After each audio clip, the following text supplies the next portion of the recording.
Good evening and welcome to the Ghana TV9 News Bulletin for Thursday, November 13, 2025. I'm Colin Abrams. In the headlines tonight, Ghana tests electronic ankle bracelets as part of Smart Prison Initiative. Pay up or face the law, AG issues ultimatum to Forward Ghana movement. 4,000 jobs, 26,000 mortgages. Pathway Initiative turns renters into homeowners nationwide. GDF pays tribute to veterans and former officers with wreath-laying ceremony. And cyclist dismembered in Georgetown smash-up. Now for the news in depth. On Thursday, the Ghana Defense Force GDF held a solemn tribute to veterans and former officers who served in both British Guyana and Guyana. A wreath-laying ceremony was conducted at Base Camp Ghana, attended by several veterans and serving officers.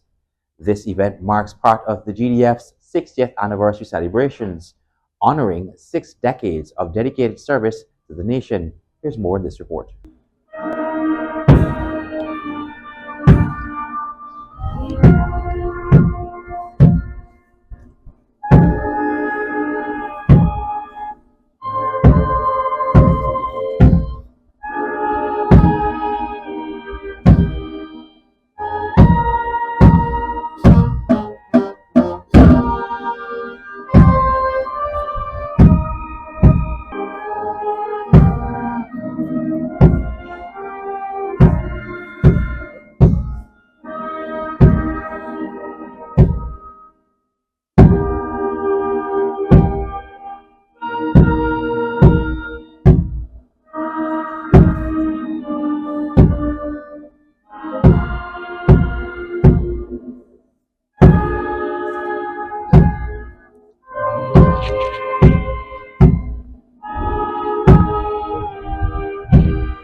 The annual wreath-laying ceremony honors officers who served in the GDF during World War I and II, as well as all past officers of the force.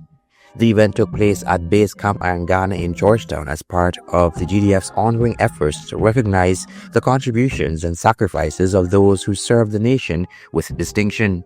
Currently, Ghana has 4 surviving World War II veterans, including Private James Samuels, who attended Thursday's ceremony. According to Lieutenant Colonel retired George Gomes, president of the Ghana Veterans Legion, Veterans Day has now been established as an annual observance by the GDF. He expressed that veterans are pleased to know that they are still remembered and appreciated for their service. We come to pay tribute to those who have fallen. We also come because we know we are still remembered by the Ghana Defense Force. We also come to interact with the serving officers and soldiers of the Ghana Defense Force. Congratulations, Chief of Defense Staff, to you and the troops of the GDF on this your 60th anniversary. Chief of the Defense Staff, Brigadier Omar Khan, during his address to the veterans and officers, said today marks another year of reflection of service of those who served and secured the nation in the early stage of its independence. Today, we add our focus and attention to those who give military service to Guyana, our country, through the Ghana Defense Force, and to declare that without them, we would have not have what we have today, our country. Guyana, our cooperative republic. We would not have been here now, this morning, and it's important for you to digest this very moment as we reflect. Meanwhile, Prime Minister Brigadier retired Mark Phillips, delivering remarks on behalf of President Ali, paid tribute to the brave men and women who have served and continue to serve in defense of Guyana. Reflecting on the country's journey since independence, President reaffirmed Ghana's steadfast commitment to peace, mutual respect, and cooperation among nations. Quote, "Yet we have never wavered in our vigilance to protect our sovereignty," he emphasized. End of quote. We pause in solemn remembrance and gratitude. We honor the brave men and women who served with distinction in defense of our beloved nation. Those who give their service so that we might live in peace, security, and freedom. Their valor and loyalty continue to define the very essence of our nation's character and ideals. Since our attainment of independence, Guyana has remained steadfast in its commitment to peace, mutual respect, and cooperation among nations. The Prime Minister added that a great nation must never forget nor underestimate the contributions of those who defended its freedom. The courage, dedication, and selflessness of our servicemen and women form the foundation upon which our peace and liberty rests. The wreath-laying ceremony was followed by a luncheon for veterans at Aingana, where several officers, along with the Chief of Staff, had the opportunity to mingle and engage with the veterans of the force. Colin Abrams, Ghana TV9 News. The Ghana Prison Service is stepping boldly into the digital age with the testing of new electronic ankle bracelets, a major part of the government's push to modernize correctional facilities. The devices are designed to help officers track low-risk inmates working inside or outside prison grounds. Adana Doric tells us more.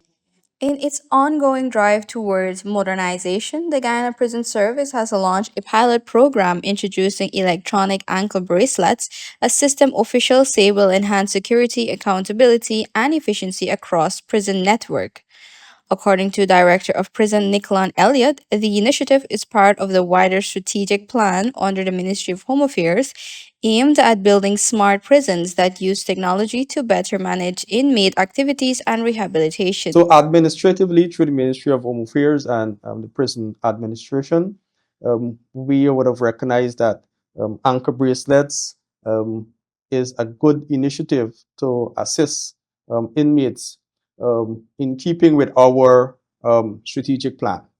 And so, we're not only building smart prisons, we are using technology to help us manage prisoners' daily activity. The electronic monitoring system is linked directly to the Prison Service Command Center, where officers can track each inmate's movement in real time.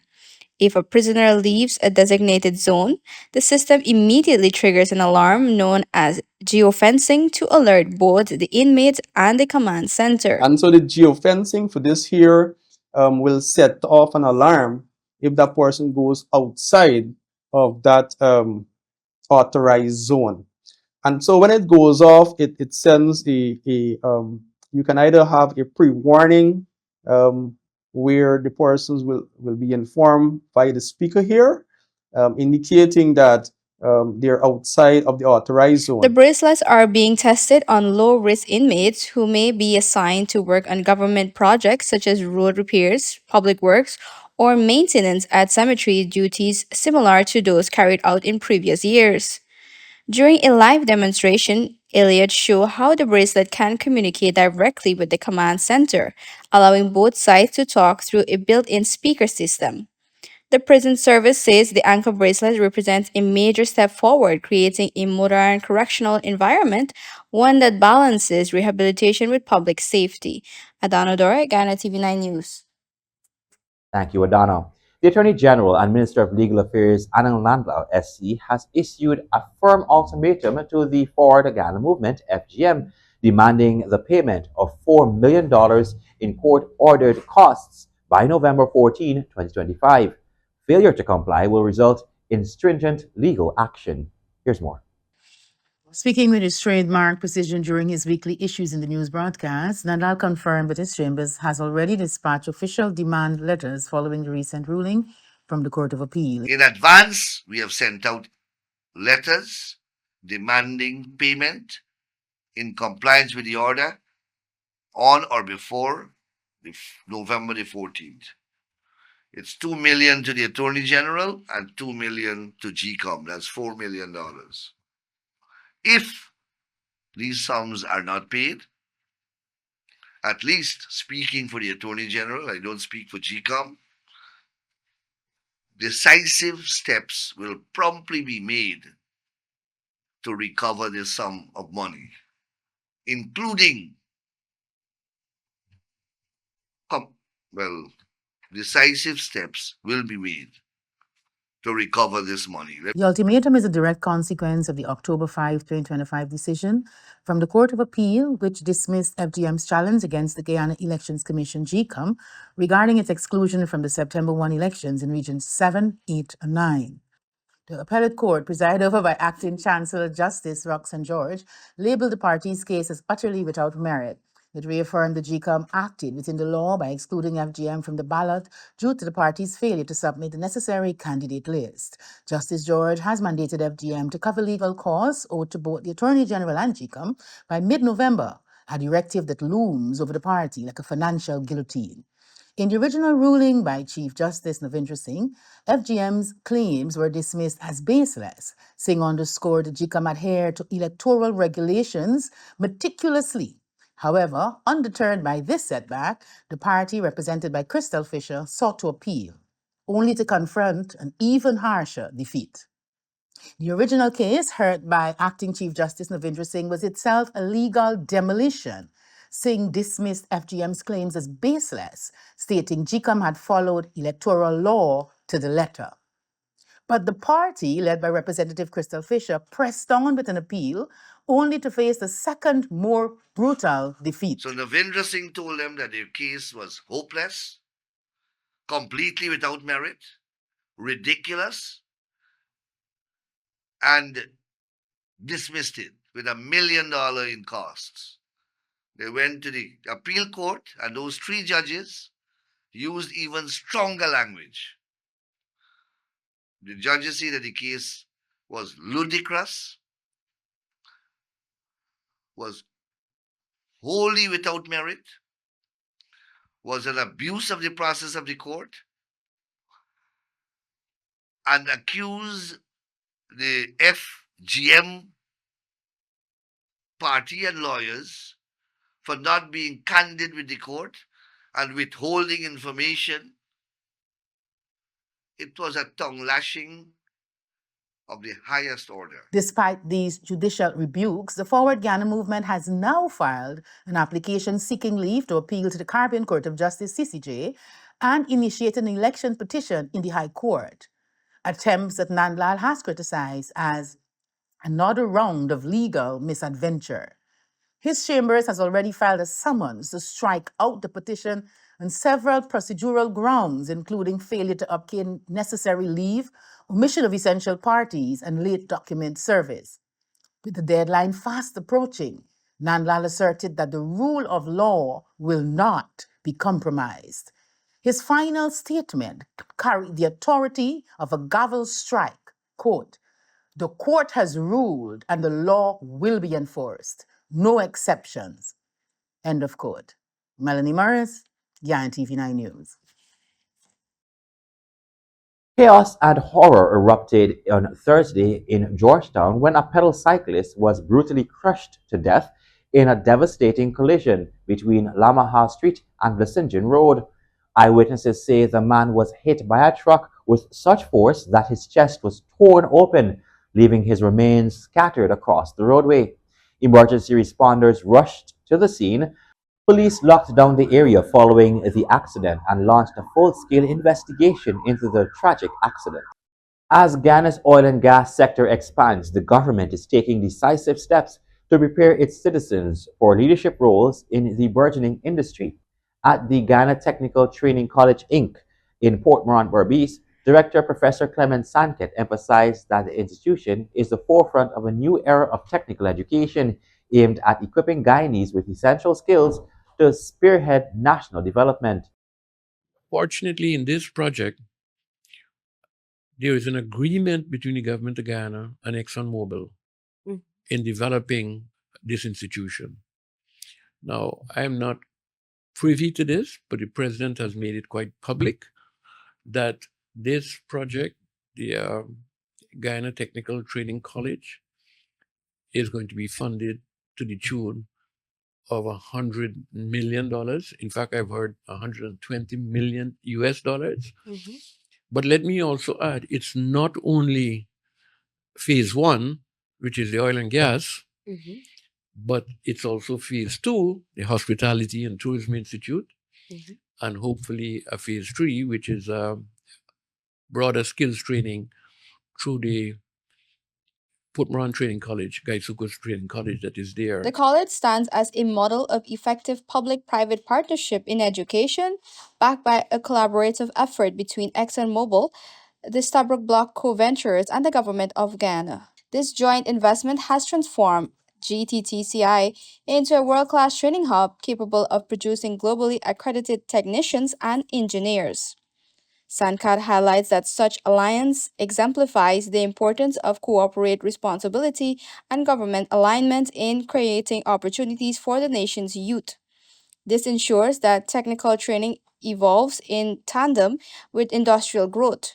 Beyond oil and gas, Sankat envisions GTTCI as a cornerstone for educational transformation in Guyana. He stresses that the focus must transition from traditional academic pursuits to developing practical hands on expertise that supports every sector of the economy.